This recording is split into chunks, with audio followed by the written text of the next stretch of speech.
नमस्कार दोस्तों, quantum mechanics की लेक्चर सीरीज में डॉक्टर अरविंद शर्मा, सह आचार्य भौतिक शास्त्र, राजकीय डूंगर महाविद्यालय बीकानेर, आपका फिर से स्वागत करता हूं। यूजी क्लास की क्वांटम मैकेनिक्स की सीरीज में आज हम हाइड्रोजन एटम की प्रॉब्लम को कैसे सॉल्व किया जाता है उसको समझने जा रहे हैं। उससे पहले हम ये समझेंगे कि गोलीय सममित विभव के लिए श्रोडिंगर समीकरण क्या होती है। गोलीय सममित विभव अर्थात स्फेरिकली सिमेट्रिक पोटेंशियल और Schrodinger equation for spherical symmetrical potential किस प्रकार से अपन लिख सकते हैं। गोलीय सममित विभव ऐसा विभव होता है जिसमें आपकी जो स्थितिज ऊर्जा होती है V, वो सिर्फ स्थिति सदिश का फलन होती है, अर्थात V जो होता है वो सिर्फ R का फंक्शन होता है, थीटा और फाई पर निर्भर नहीं करता है। गोलीय सममित विभव का मतलब ऐसा विभव जहां स्थितिज ऊर्जा V सिर्फ स्थिति सदिश R का फलन होता है, कोणीय निर्देशांक थीटा व फाई पर निर्भर नहीं करता है। ऐसे विभव को केंद्रीय विभव भी कहते हैं। सेंट्रल पोटेंशियल जो सेंटर की तरफ डायरेक्टेड होता है, सेंटर की तरफ लगता है। ऐसे विभव क्षेत्र में गतिशील m द्रव्यमान के कण के लिए श्रोडिंगर समीकरण लिखी जा सकती है। श्रोडिंगर समीकरण जो सामान्य रूप से होती है -h bar square upon 2m del square plus v psi r equal to e psi r, अर्थात del 2 psi r plus 2m upon h bar square e minus V R psi r equal to 0, जहां E कण की कुल ऊर्जा है। जहां E क्या है? कण की कुल ऊर्जा है, तथा साई R कण की अवस्था का तरंग फलन है। साई R कण की अवस्था का तरंग फलन है। इस प्रकार से जो आपके गोलीय सममित विभव है उसके लिए हमने यहाँ इस समीकरण को प्रदर्शित किया और इसको लिखा कि किस प्रकार से ये होती। अब हम समझते हैं कि जो एकल इलेक्ट्रॉनिक परमाणु है उनके लिए गोलीय निर्देशांकों में श्रोडिंगर समीकरण को हम कैसे लिख सकते हैं। ये श्रोडिंगर समीकरण हमने डेल 2 अभी हमने सिंपली डेल 2 फॉर्म में लिखा। अब डेल 2 जो है अलग अलग कोऑर्डिनेट सिस्टम में इसको किस प्रकार से लिखा जा सकता है। कार्टेशियन कोऑर्डिनेट सिस्टम आप सामान्य रूप से जानते हैं XYZ। इसी प्रकार से जो गोलीय निर्देशांक होते हैं R थीटा फाई, उस फॉर्म में श्रोडिंगर समीकरण को हम किस प्रकार से लिख सकते हैं और जिससे हम उस समीकरण को आगे हाइड्रोजन एटम के लिए काम में ले सकते हैं। देखिए, एकल इलेक्ट्रॉनिक परमाणु के लिए गोलीय निर्देशांकों में श्रोडिंगर समीकरण, Schrodinger equation for a one electron atom in spherical coordinates. एकल इलेक्ट्रॉन परमाणु कौन सा होता है? जिसमें एक ही इलेक्ट्रॉन होता है, जैसे हाइड्रोजन परमाणु।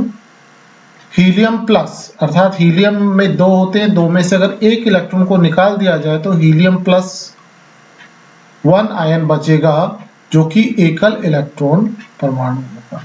इसी तरह से लिथियम 2 प्लस, अगर लिथियम में से दो इलेक्ट्रॉनों को निकाल दिया जाए तो लिथियम 2 प्लस आयन शेष रहता है।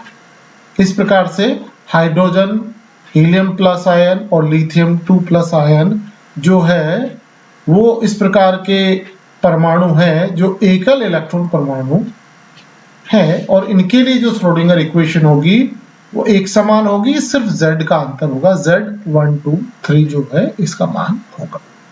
व्यापक रूप से Ze आवेश युक्त नाभिक के विभव में गतिशील एक इलेक्ट्रॉन की स्थितिज ऊर्जा Vr इक्वल टू क्या होती है? -1/4 pi epsilon 0 Ze square upon R equal to -kZe square upon R। और यदि आपके पास में जो परमाणु है वो हाइड्रोजन परमाणु है तो हाइड्रोजन के लिए हमें पता है Z का मान 1 होता है, तो आपके पास में स्थितिज ऊर्जा का मान कितना हो जाएगा? Vr बराबर -ke स्क्वायर अपॉन R। यहाँ Vr गोलीय सममित विभव है। r जो है वो नाभिक तथा इलेक्ट्रॉन के मध्य दूरी है। r क्या है? नाभिक तथा इलेक्ट्रॉन के मध्य दूरी जो है वो आपके पास में यहाँ r है। यहाँ हम ये देख सकते हैं कि आपके पास में जो गोलीय सममित विभव है Vr, जो सिर्फ त्रिज्य निर्देशांक अर्थात स्थिति सदिश पे ही निर्भर करता है, ये सेंटर की ओर होता है, सेंट्रल पोटेंशियल भी इसे कहते हैं। थीटा और फाई पर निर्भर नहीं करता है। Vr गोलीय सममित है। वास्तव में क्या होता है कि नाभिक इलेक्ट्रॉन निकाय में, ये किसका निकाय है? नाभिक और इलेक्ट्रॉन का निकाय है। नाभिक तथा इलेक्ट्रॉन इनके द्रव्यमान केंद्र के सापेक्ष गति करते हैं। नाभिक तथा इलेक्ट्रॉन कहाँ कैसे गति करते हैं? जो द्रव्यमान केंद्र है दोनों का, उसके सापेक्ष गति करते हैं। ये बहुत महत्वपूर्ण बिंदु है जिसे आपको समझना है। नाभिक और इलेक्ट्रॉन, नाभिक और इलेक्ट्रॉन का एक निकाय है और नाभिक और इलेक्ट्रॉन का जो द्रव्यमान केंद्र है उसके सापेक्ष इन दोनों की गति है। तथा इस निकाय के लिए समानित द्रव्यमान जो है रिड्यूस्ड मास आप लोगों का पढ़ा हुआ है कि यदि आपके पास में m1 m2 दो द्रव्यमान है तो उनका जो रिड्यूस्ड मास होता है m बराबर m1 m2 upon m1 plus m2। ये फॉर्मूला आपने फर्स्ट ईयर में पढ़ा है। इसी प्रकार से यहाँ पर इलेक्ट्रॉन हो गया अपने पास में एक तो, जिसका मास me हो गया, दूसरा हो गया नाभिक जिसका मास हो गया mn। अर्थात हमारे पास में जो रिड्यूस्ड मास होगा m बराबर me mn upon me plus mn। अब चूंकि आपके पास में mn का मान me से बहुत अधिक होता है, बड़ा होता है, अतः हम अप्रोक्सीमेशन में m इक्वल टू me यहाँ पर आ जाएगा। इसको अगर देखें और mn का भाग दे दें तो ये तो 1 हो गया, ये हो गया me अपॉन mn, तो me अपॉन mn लगभग 0 हो जाएगा। ये देखिए mn का भाग देंगे तो ये तो mn यहाँ नीचे चला है, me अपॉन mn, और ये हो गया 1। me अपॉन mn चूंकि mn बहुत बड़ा है तो ये हो गया 0 और ये हो गया 1, तो ये कितना रह गया me। तो अप्रोक्सीमेशन में m जो है वो me के बराबर होता है। वैसे तो रिड्यूस मास होता है परंतु अप्रोक्सीमेशन में आप m के स्थान पे me ले सकते हैं। हाइड्रोजन परमाणु के लिए Mn जो है वो 1836 me, अर्थात इलेक्ट्रॉन के मास से 1836 गुना बड़ा होता है न्यूक्लियस नाभिक का द्रव्यमान, तथा m बराबर 0.999 me। अगर हम m निकालते हैं तो m किसके बराबर आता है? 0.999 me। अतः एकल इलेक्ट्रॉनी परमाणु के लिए यह माना जा सकता है कि स्थिर नाभिक के चारों ओर m द्रव्यमान का एक इलेक्ट्रॉन परिक्रमा करता है। स्थिर नाभिक के चारों ओर m द्रव्यमान का एक इलेक्ट्रॉन परिक्रमा करता है। अतः एकल परमाणु के लिए, एकल इलेक्ट्रॉनी परमाणु के लिए अभी हमने समीकरण लिखी थी पीछे, वही समीकरण हम यहाँ उपयोग में ला सकते हैं। del 2 psi r plus 2m upon h bar square e minus vr psi r equal to 0, जहाँ Vr बराबर माइनस के Z स्क्वायर अपॉन R होता है। हाइड्रोजन के लिए हमें पता है Z का मान 1 होता है। यह स्थितिज ऊर्जा गोलीय सममित है, इस कारण श्रोडिंगर समीकरण को गोलीय निर्देशांकों में हल करना ज्यादा सुविधाजनक होता है। क्योंकि क्या है, ये गोलीय सममित है और गोलीय सममित होने के कारण से इसे गोलीय निर्देशांकों में अगर हम हल करते हैं तो ज्यादा सुविधाजनक होता है। अब यहाँ देखिए, गोलीय निर्देशांकों में r, थीटा, फाई में और कार्तीय निर्देशांकों में x, y, z में क्या संबंध होता है, इसे देखें। x, y, z, x, y और z तीन एक्सिस होती हैं, तीनों परपेंडिकुलर होती हैं एक दूसरे से। ये हमें पता, कार्टेशियन कोऑर्डिनेट सिस्टम में हम x, y और z, और ये देखिए इस प्रकार से इस डायरेक्शन में ये x, y, z चलता है। ठीक है। अब यहां मान लीजिए P बिंदु है, P बिंदु के निर्देशांक क्या होंगे? X y z. X y z तो किस में हो गए? कार्टेशियन कोऑर्डिनेट सिस्टम में हो गए। और आर थीटा फाई किस में हो गए? आर थीटा फाई किस में हो गए? Spherical polar coordinate system. X y z तो किस में हो गए? कार्तीय निर्देशांक तंत्र, कार्टेशियन कोऑर्डिनेट में। और r theta phi spherically polar coordinate system में। गोलीय सममित जो निर्देशांक होते हैं वो होते हैं आर थीटा फाई। एक्स का स्थान आर लेता, वाई का थीटा और जेड का फाई। ठीक है। अब इनमें आपस में संबंध हमें पता है, एक्स इधर होता है, एक्स किसके बराबर? देखिए ये वाला एक्स, यहां से लेके यहां तक की दूरी एक्स है, यहां से लेके आपके पास में यहां तक की दूरी y हो गई, y। और इसी प्रकार से ये वाली जो दूरी आपके पास में जो z आपके z एक्सिस पे यहां से लेके यहां तक जो दूरी दिखाई गई है वो z के बराबर आपके पास में। एक्स वाई जेड, एक्स ये रहा, एक्स वाई और आपके पास में z। ठीक है। तो यहाँ जो एक्चुअल में दूरी जो होती है यहाँ z एक्सिस से ले रहे हैं, ठीक है ना।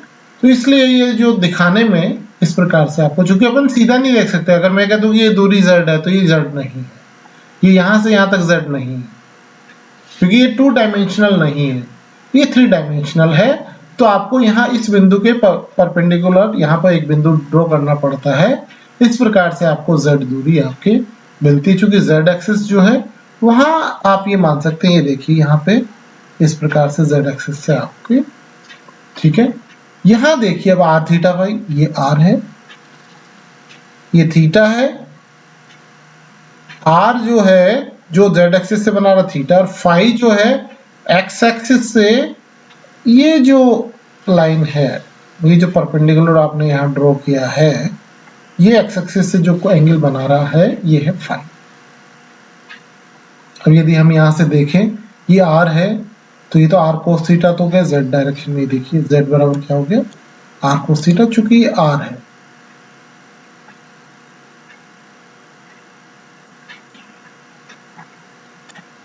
ये क्या है? यहां से लेके यहां तक ये r है, ये थीटा है, तो ये r cos थीटा हो गया z।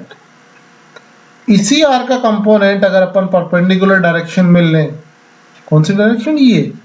ये डायरेक्शन परपेंडिकुलर, ये कितना हो जाएगा? r sin theta. इस डायरेक्शन में r sin थीटा है तो x डायरेक्शन में कितना हो जाएगा? r sin theta cos phi. और y डायरेक्शन में क्या हो जाएगा? r sin theta sin phi. ये देखिए ये कंपोनेंट जो है ये तो था r cos थीटा, और ये जो कंपोनेंट है परपेंडिकुलर डायरेक्शन में क्या हो गया? r sin theta. यहां से लेके यहां तक ये जो लाइन है, ये लाइन हो गई आपके r sin थीटा, और r sin थीटा का इधर कंपोनेंट हो गया cos फाई, और r sin थीटा का इधर कंपोनेंट हो गया sin फाई। इस प्रकार से x बराबर r sin theta cos phi, y बराबर r sin theta sin phi, and z बराबर r cos थीटा। इस तरह से कार्टेशियन कोऑर्डिनेट सिस्टम में और आपके गोलीय निर्देशांकों में जो संबंध है वो इस प्रकार से होता है। यदि x के स्थान पे आप ये ले लें, y पे ये ले लें और z पे ये ले लें, तो इनका उपयोग कर आप कार्तीय निर्देशांकों को गोलीय सममित निर्देशांकों में परिवर्तित कर सकते हैं। ठीक है। इनका उपयोग कर कार्तीय निर्देशांकों में ज्ञात करें। कार्तीय निर्देशांक क्या होता है? डेल टू बराबर डेल टू बटे del x2 plus del two बटे del y2 plus del two बटे डेल z। डेल टू बराबर del two upon del x2 plus del two upon del y2 plus del two upon del z2।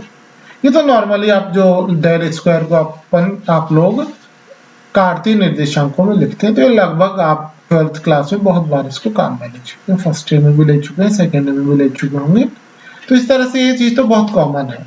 गोलीय निर्देशांकों में वैसे तो आप ले चुके हैं, फर्स्ट ईयर वगैरह में काम आता है, परंतु स्टूडेंट्स बहुत बार ध्यान नहीं देते हैं, कम काम आता है। तो गोलीय निर्देशांकों में del 2 को अगर अपन प्रदर्शित करें इसी के अनुसार इनको काम में लेते हो तो डिफरेंशियल की प्रॉब्लम, इनको अगर आप यहाँ रखेंगे डबल डिफरेंशिएशन करके, और जब आप इसको चेंज करेंगे तो आप इसको करके देखिए, तो अंत में जो परिणाम आता है ये आता है del 2 बराबर 1/r2 del upon del r r square del upon r del r plus 1/r square sin theta del upon del theta sin theta del upon del theta plus 1/r square sin square theta del 2 upon del phi।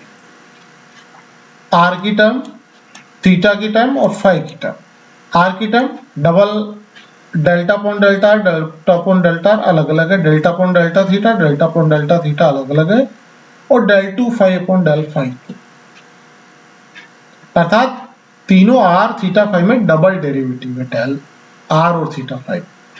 अगर इसे हम ध्यान से देखें और थोड़ा याद रखने की कोशिश करें तो देखिए यहाँ 1/r square sine square theta आता है, यहाँ चले जाओ तो एक साइन थीटा यहाँ ऊपर चला गया दोनों के बीच में, और आगे चले जाओ तो साइन थीटा बिल्कुल हट जाता है, यहाँ r स्क्वायर है, यहाँ पे भी r square, r square r square.